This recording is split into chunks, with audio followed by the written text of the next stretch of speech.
साथियों नमस्कार, स्वागत है आपका आपके अपने चैनल पर। कुछ जरूरी आवश्यक बातें, कुछ मोटिवेशन करने के लिए अपन कुछ 5-7 मिनट का वीडियो एक बनाते हैं। देखिए, कुछ बातें डिस्कस करूंगा यहाँ पे, वीडियो को पूरा देखना।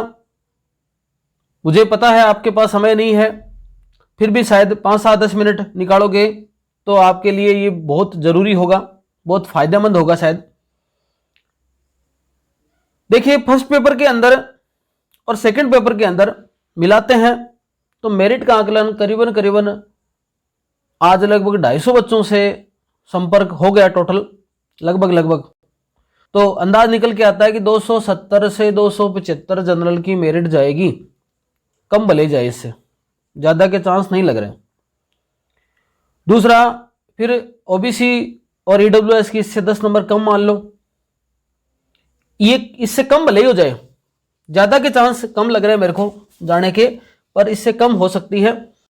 मेरिट के कम जाने के पीछे कई कारण हैं, वो कारण शायद आप जानेंगे तो आपको भी लगेगा ऐसा हो सकता है।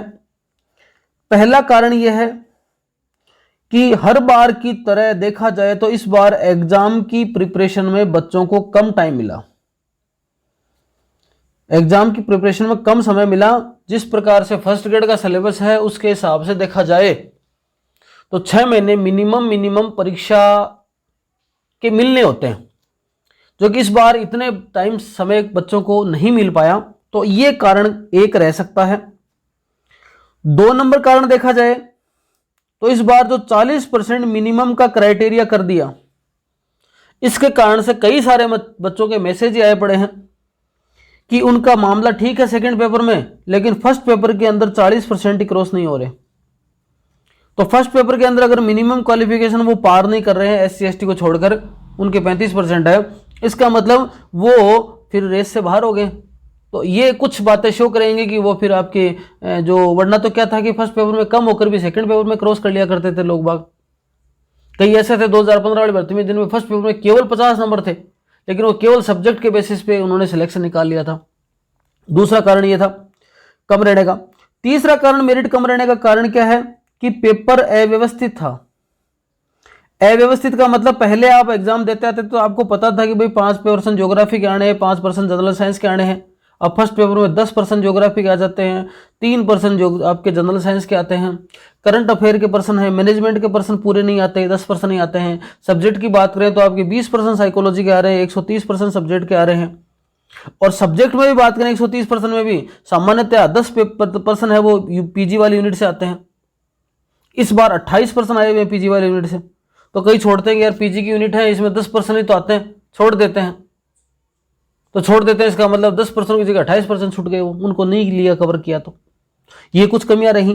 तो इन सब के कारण से क्या हुआ, इन सब बातों को ध्यान में रखते हुए कई बच्चों के लास्ट तक ऐसा लगता था कि इतना ही समय थोड़ी मिलता है एग्जाम में, हर बार चेंज होती है तो हो सकता है एग्जाम आगे बढ़ जाए।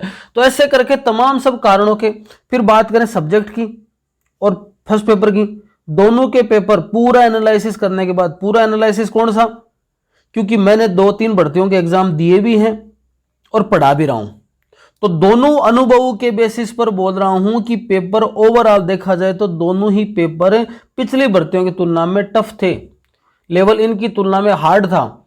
अब कई कहेंगे सर बोले क्वेश्चन जब ऐसे कैसे आ गए तो हार्ड कैसे था, उसके पीछे लॉजिक बताऊं आपको।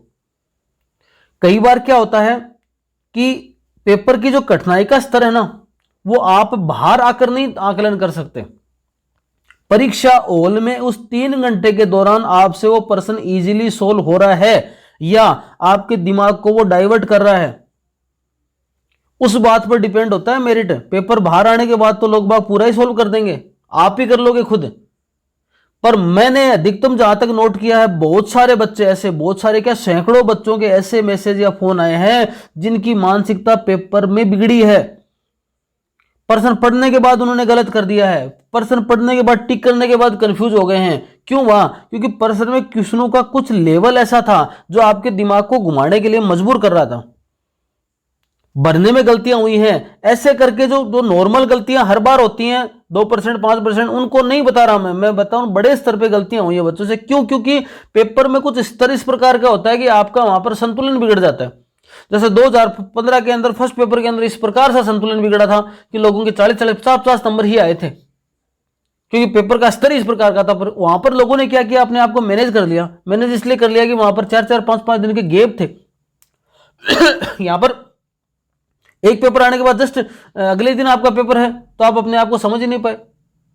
फिर दूसरी गलती क्या करी, पेपर अगले दिन होने की वजह से आजकल सोशल मीडिया इतना ज्यादा प्रभावी हो गया कि आप मोबाइल से बच ही नहीं सकते। तो आप पहला पेपर देख के आए हो, मैंने बार बार मना किया था कि कोई आंसर की नहीं मिलाएगा, जाते ही पहले पेपर को बांध के रख दोगे, दूसरे पेपर की तैयारी करोगे। लेकिन बहुत सारे बच्चों ने पहला पेपर एग्जाम होने से पहले ही मिला चुके थे, दूसरा पेपर होने से पहले ही मिला चुके थे। उसकी सबसे बड़ी खामियाजा ये भुगतना पड़ा कि जैसे जैसे नंबर कटते गए, ये गलत है, ये गलत है, ये नेगेटिव हो गया, ये नेगेटिव हो गया, उसके चक्करों में दूसरे पेपर का सत्यानाश कर लिया। ऐसा कईयों के साथ हुआ है। तो इन सब कारणों से देखा जाए ना, तो मेरिट लोगों को लग रहा है कि 300 नंबर भी आएंगे सर, कईयों के 300 बन रहे हैं। चंद लोग हैं ऐसे, चंद लोग हैं। तो जो दोनों के 40-40% का क्राइटेरिया पार करते हुए उन सब बातों को ध्यान में रखा जाए, तो अधिकतम जो मेरिट बता रहा हूं वो 270 अनुमानित लग रही है। अब फिर तो क्या होता है कि अब की आने पर और फिर बच्चों के नंबर वगैरह उनके आने के ऊपर सब एनालिसिस होगा, उससे पहले ज्यादा नहीं हो सकता। देखो जो टोटल क्वेश्चन है वो 150 थे सब्जेक्ट में, 20 साइको के, 130 आपके सब्जेक्ट के। ये चीजें आपको अगले पेपरों के लिए भी तैयार करेंगे। जब दोबारा फर्स्ट ग्रेड की तैयारी करोगा तो उसमें काम आएंगी, क्योंकि अभी कुछ नहीं बिगड़ा है।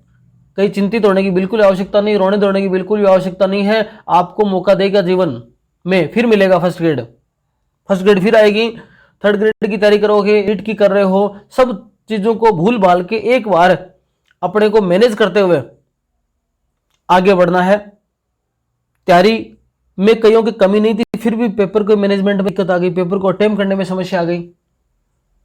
ताजा उदाहरण दूं आपको, कुछ समय पहले मैंने विराट कोहली का एक इंटरव्यू देखा, सुनना बात को ध्यान से।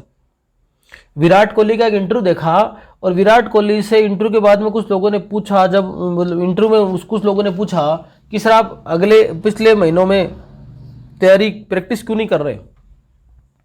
तो बोला मैं अपने आप को मानसिक रूप से स्ट्रोंग कर रहा हूं। मैंने 1 महीने तक, पिछले महीने भर में मेरे जीवन में पहले बार ऐसा हुआ है कि मैंने 1 महीने तक बैट को टच भी नहीं किया।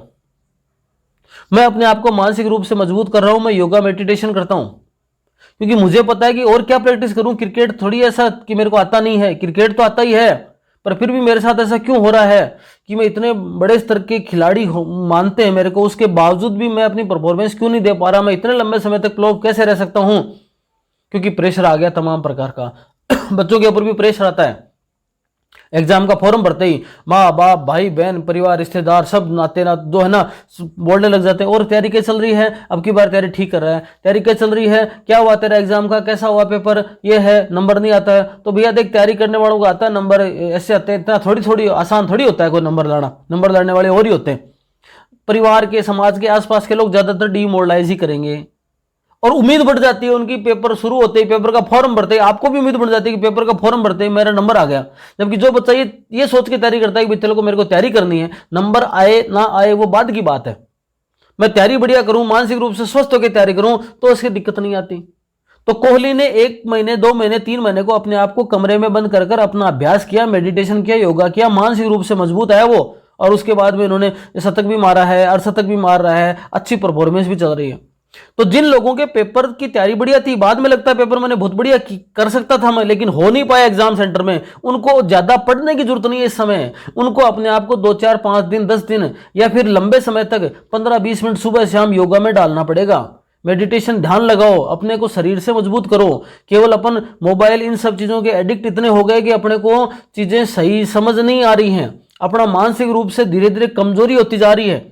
वरना ऐसा थोड़ी होता है कि भाई पेपर वो बात बाहर हल कर पा रहे हो, अंदर नहीं कर पा रहे हो। थोड़ी बहुत मानसिकता के कारण से पेपर को सोल्व करने में समस्या आई अंदर लोगों को, उसी के बेसिस पे मेरिट कम बता रहा हूं मैं।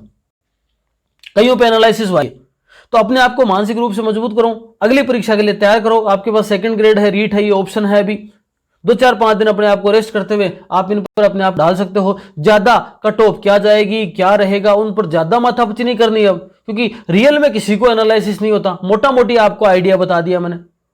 पर हर 2 मिनट में देखो कि तमाम प्रकार के वीडियो मिलेंगे आपको, जिनमें बहुत सारे लोगों से कोई लेना देना नहीं है बायोलॉजी का, कहीं कोई संपर्क नहीं है उनका बायोलॉजी से, फिर भी वो उधर 2-4 लोगों से देखकर फिर वो क्या करेंगे, डाल देंगे कट ऑफ, और फिर अपने को लगेगा ये कट ऑफ तो इतना बता रहा है, ये तो इतना बता रहा है, कभी आस जगेगी कभी आस मिटेगी। उन सब बातों से दूर रहते हुए अपने आप को एकांत में समझते हुए कि मेरी गलतियां क्या रही हैं, क्या कमियां रही हैं, उन सबको ध्यान में रखते हुए आगे मैं बढ़िया क्या कर सकता हूं, अपने आप को मानसिक रूप से मजबूत करके, और जो जीवन में जो आपके कठिनाई आई, जीवन में जो आपके ये असफलता मिली है, मान लो आपको लग रहा है मेरा नंबर बिल्कुल नहीं आएगा, तब बता रहा हूं मैं, असफलता मिली, उस असफलता से कुछ सीखते हुए आगे बढ़ने का नाम ही जीवन है। रुकना जीवन नहीं है। एक भर्ती में असफल हुए तो क्या हो गया, ऐसा थोड़ी होता है कि सफल नहीं हो गए, आगे हो गए, कभी न कभी जरूर हो गए, पर अपने आप को मानसिक रूप से मजबूत करोगे तो ही होगे। सीनियर सेकेंडरी यूनिट से 54% आए हैं, पहले 55 दे रखे थे, लगभग इतने आए थे। ग्रेजुएशन लेवल के 48% आए हैं और पोस्ट ग्रेजुएशन लेवल के 18% आए हैं। यहां से क्या हुआ देखो, पीजी के लिए ये 28% आए हैं, 28 में से 10 आते हैं, 18 बढ़ गए, तो 18 उन्होंने 10 तो क्या कर लिया, साइकोलॉजी से उठाए, 7 यहां से उठा लिए और 1 इसका चुरा लिया, ऐसे करके इन्होंने 28% यहां पर टिका दिए।